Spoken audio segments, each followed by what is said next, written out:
Et si je te disais que ce n'est pas la paresse qui te bloque, mais ton cerveau? Tu te réveilles un matin, motivé, tu penses à tous ces projets qui te font vibrer, écrire ce livre, transformer ton corps, lancer ce business, apprendre une nouvelle compétence.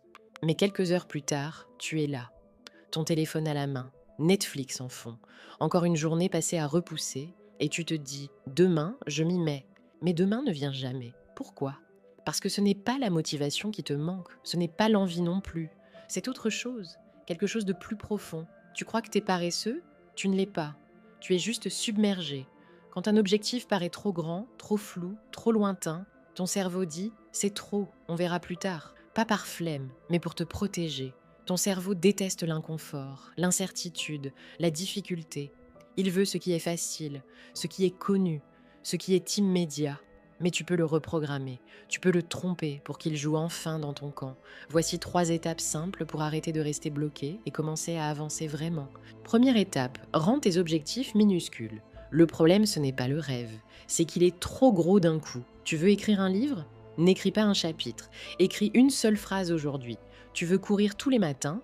Commence par mettre tes baskets et marcher 5 minutes. Ton cerveau n'a pas peur du rêve, il a peur de l'effort immédiat que ça demande. Mais une petite action, minuscule, presque ridicule, il peut gérer. Et quand tu répètes ces petites victoires, jour après jour, tu construis un momentum. Et ce momentum devient une habitude.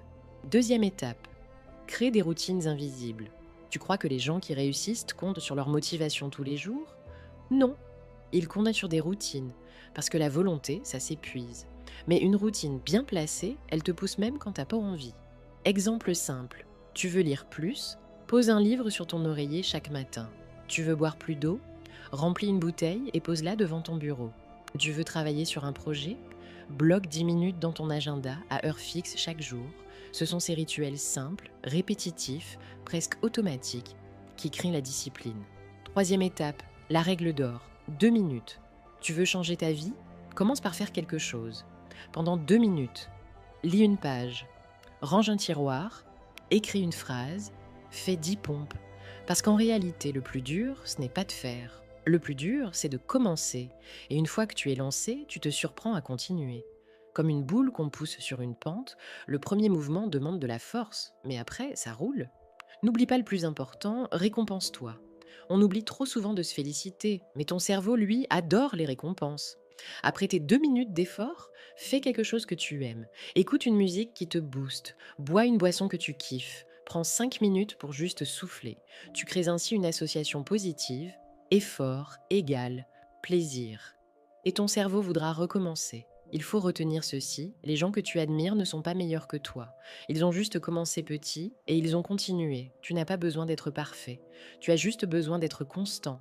Les petites actions, répétées chaque jour, font plus que les grands gestes isolés. Alors choisis une chose, là, maintenant, et donne-lui 2 minutes de ta vie, pas demain, aujourd'hui, parce que tes rêves ne t'attendront pas éternellement. Et ce n'est pas en avançant vite qu'on gagne, c'est en n'arrêtant pas.